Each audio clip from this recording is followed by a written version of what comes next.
Olá pessoal, tudo bem? Vamos ao nosso programa Comentário das Parábolas de Jesus por Eduardo Sabag.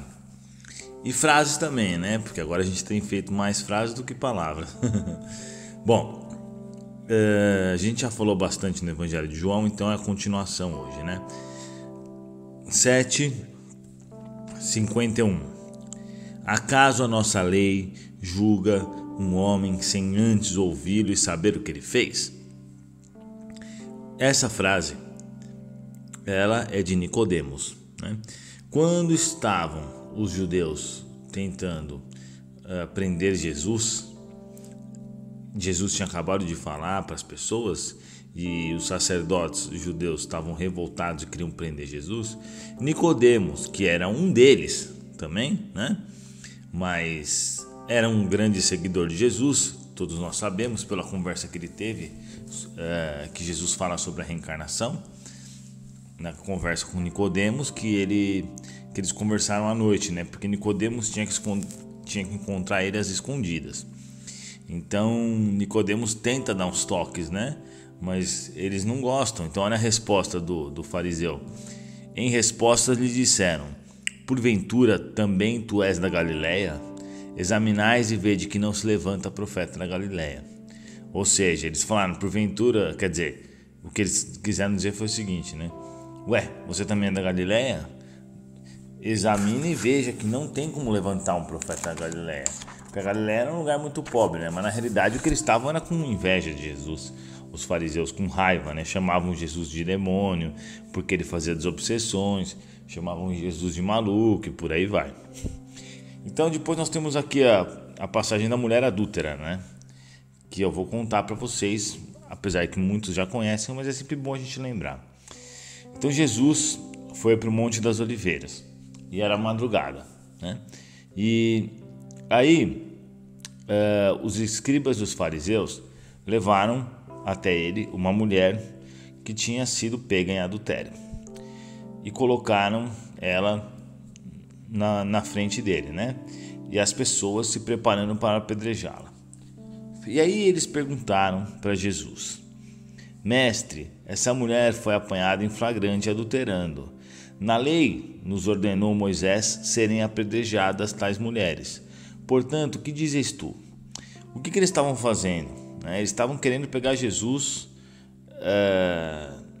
de alguma forma, né? Porque eles falaram assim: na lei diz que a gente vai apedrejar essa mulher porque ela estava adulterando. O que você diz, Jesus?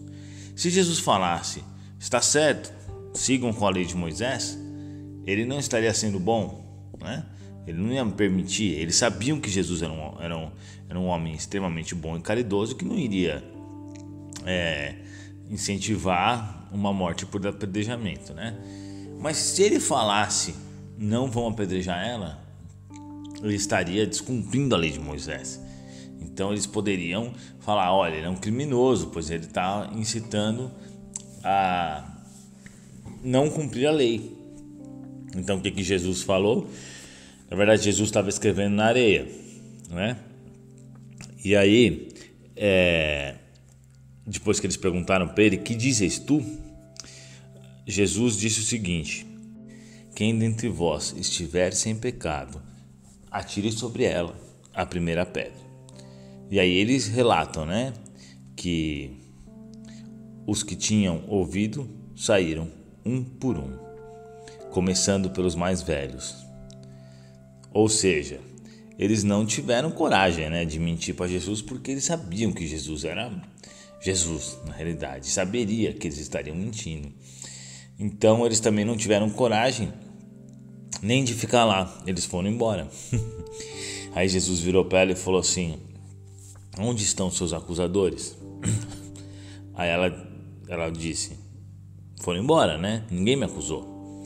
Aí ele falou: nem eu vou te condenar. Vai, a partir de agora não peques mais.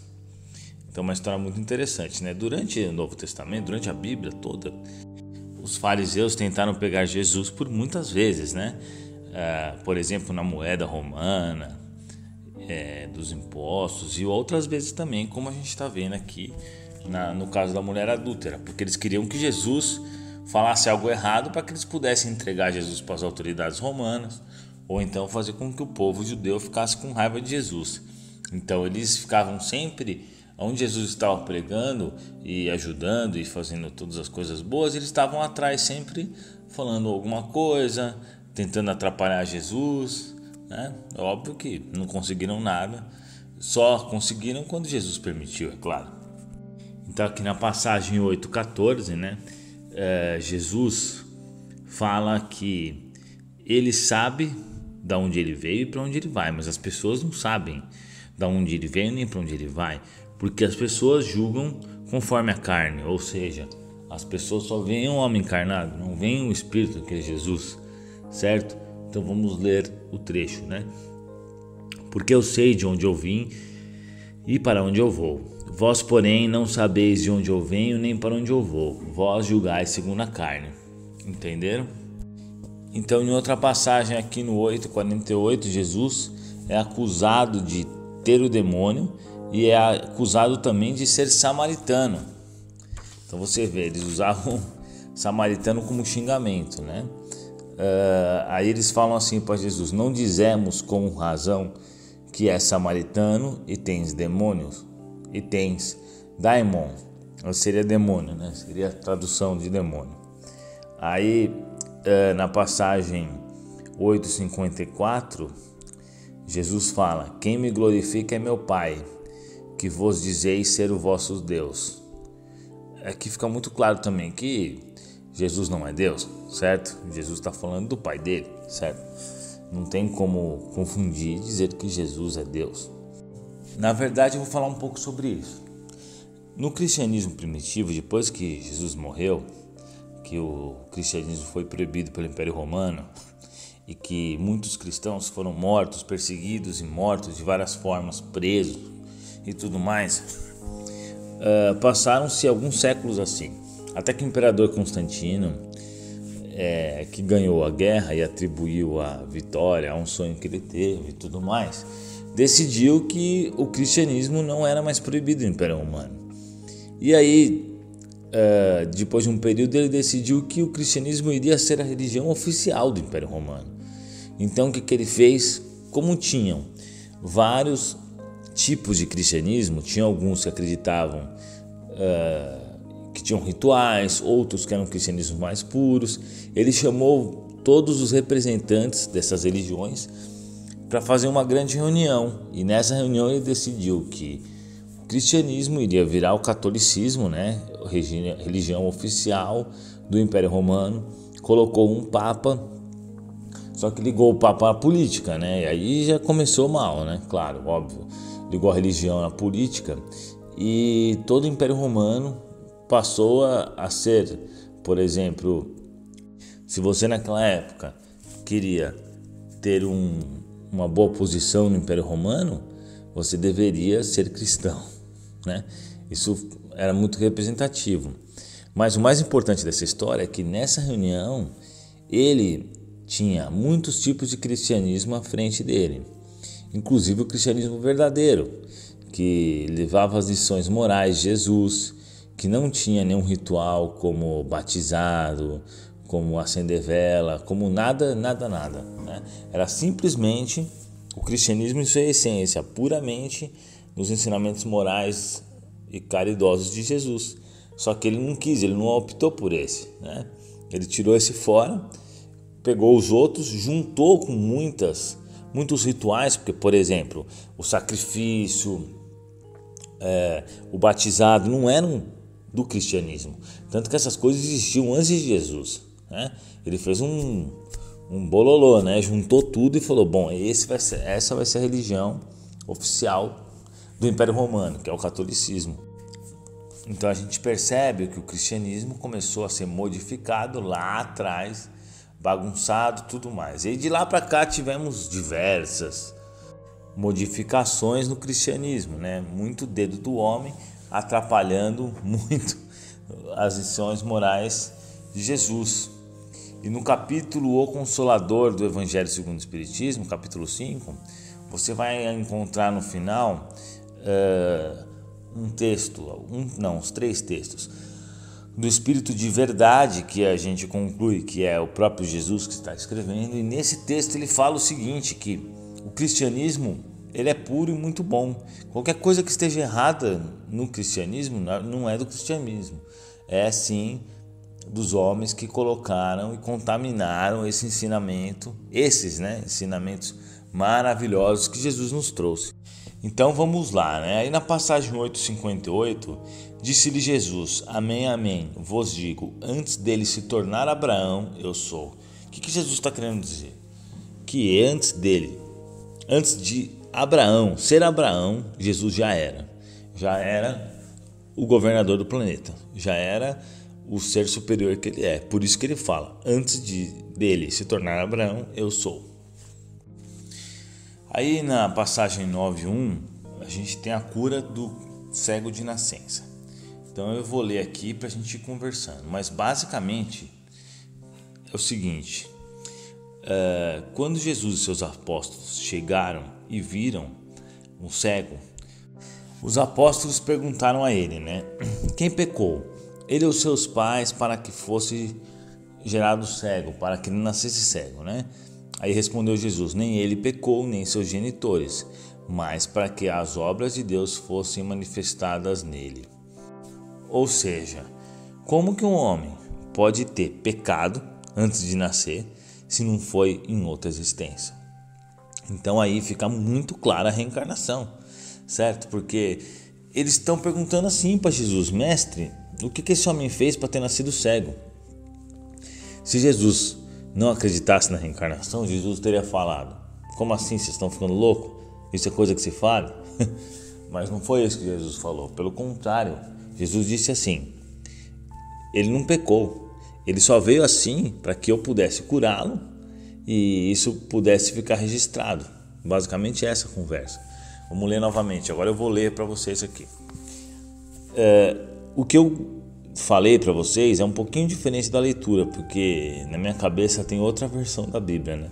Eu vou ler a versão que eu tenho aqui agora, mas o sentido é o mesmo, só as palavras que vão mudar, tá?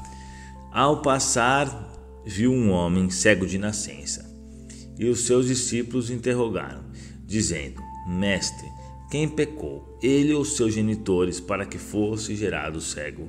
Respondeu Jesus: nem ele pecou, nem seus genitores, mas para que fosse manifestada nele as obras de Deus. Aí Jesus continua ainda: é necessário realizarmos as obras daquele que me enviou, enquanto é dia, a noite vem, quando ninguém pode trabalhar. Ou seja, Jesus ainda fala que é necessário ele realizar essas obras, né? Ou seja, fica muito entendido aí que existe a reencarnação, como em muitos outros pontos da Bíblia, né? Mesmo sabendo que no segundo concílio de Constantinopla foram retirados muitos arquivos não, né? Porque não eram arquivos na época, desculpa. Muitos livros que falavam sobre a reencarnação, eles retiraram da Bíblia. Eu não vou falar sobre isso aqui, porque senão vai ficar muito extenso, mas vocês podem pesquisar sobre isso. Segundo concílio de Constantinopla. Isso não é nem espírita, não é nem religioso, isso é histórico, né? O imperador Justiniano removeu alguns livros da Bíblia. Vocês podem pesquisar sobre isso que vocês vão encontrar, tudo bem? No meu canal, falando de espiritismo, vocês podem pesquisar aí, falando de espiritismo, tudo junto, Eduardo Sabag, vocês vão encontrar um vídeo que fala só sobre isso aí.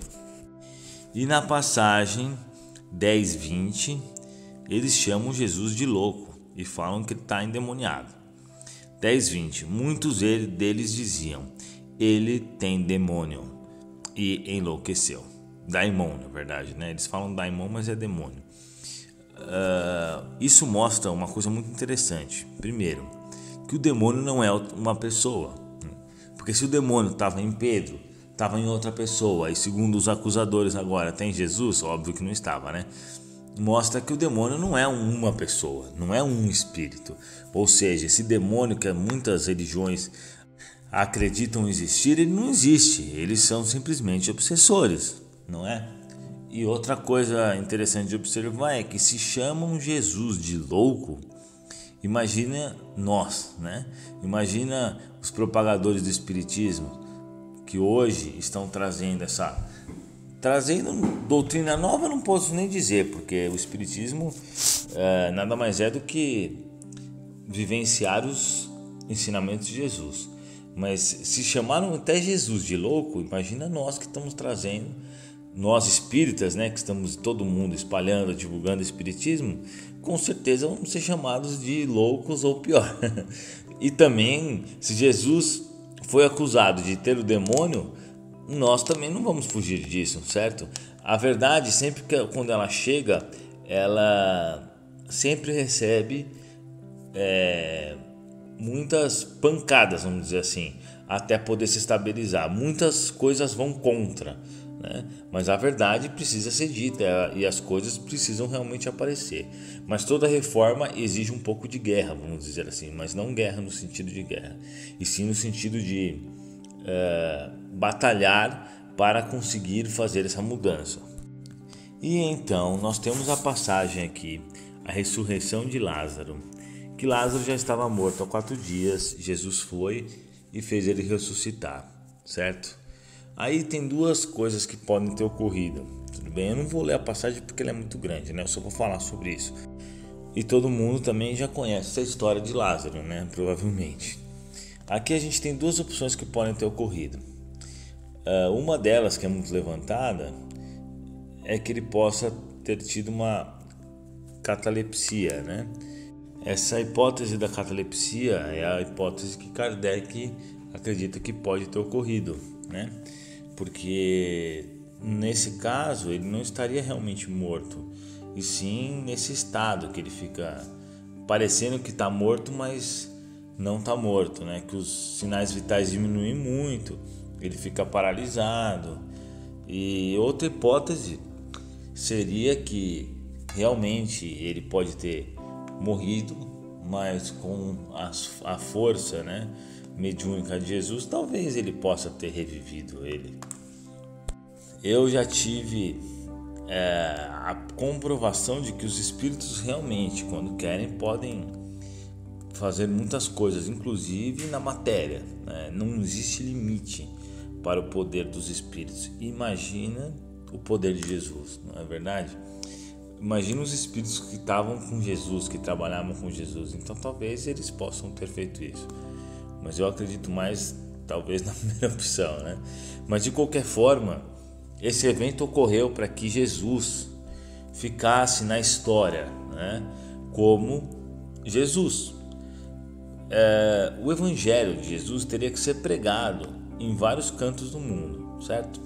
E para isso Jesus precisaria ressuscitar alguém, precisaria nascer de uma mãe virgem, o que obviamente não aconteceu. Isso vai contra as leis de Deus, né? A lei da reprodução. Não tem nada demais José e Maria ter tido um filho, certo?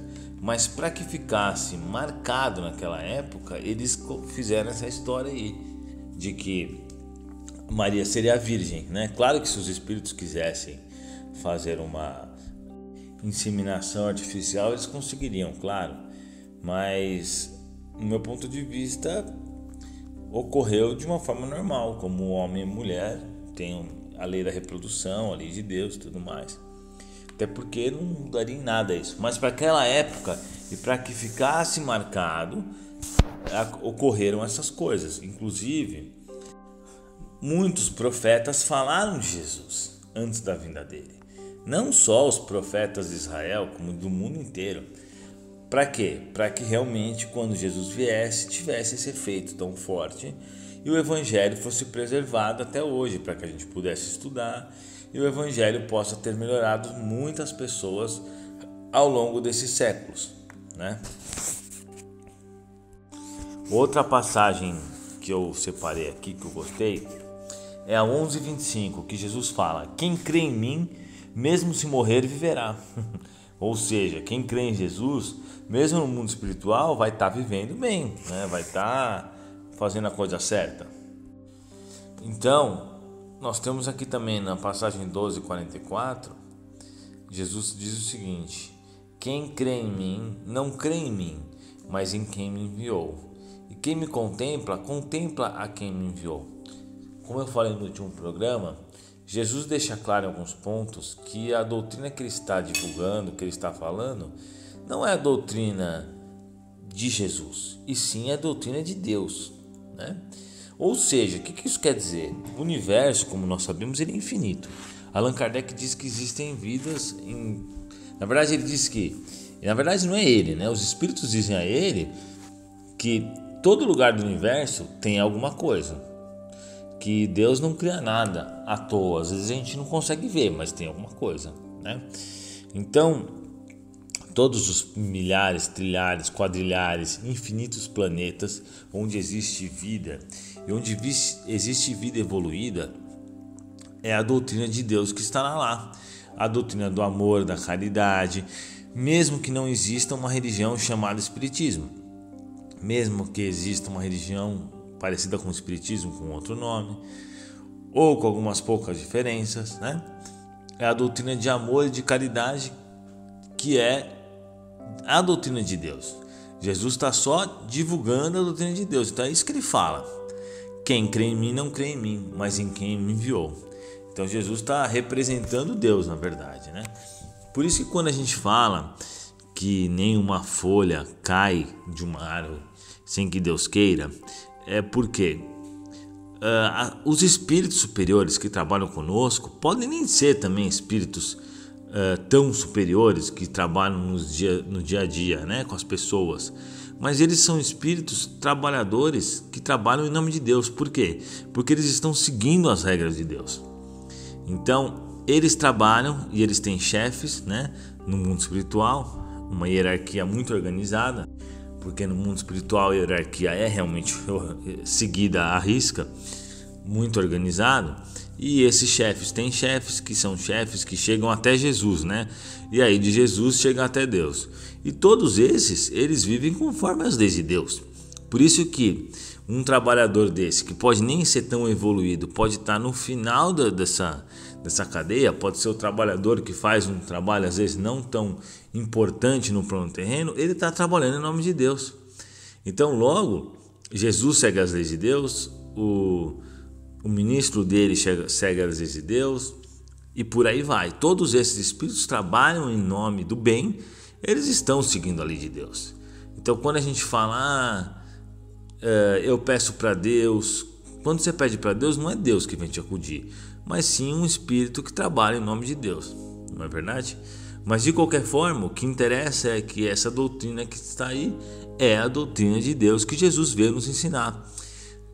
Muito obrigado, pessoal. Até o próximo programa. Não se esqueçam de divulgar a Rádio Espiritismo para todo mundo, de baixar os aplicativos, né? O aplicativo na realidade, ou na Apple ou na Play Store do Android. Quem quiser saber mais sobre os meus trabalhos, pesquise no Facebook Eduardo Sabag Vídeos Espíritas. Então vocês procuram lá Eduardo S-A-B-B-A-G Sabag, né? S-A-B-B-A-G Vídeos, e vocês vão ver lá, e aí vocês podem clicar no seguir, acompanhar, e vocês vão acompanhando todos os nossos trabalhos, né? Muito obrigado, pessoal, que assim seja. Curta e compartilhe este vídeo. A maior caridade que podemos fazer pela doutrina espírita é a sua divulgação. Assim daremos a oportunidade para os outros conhecerem também o Espiritismo. Até a próxima, amigos.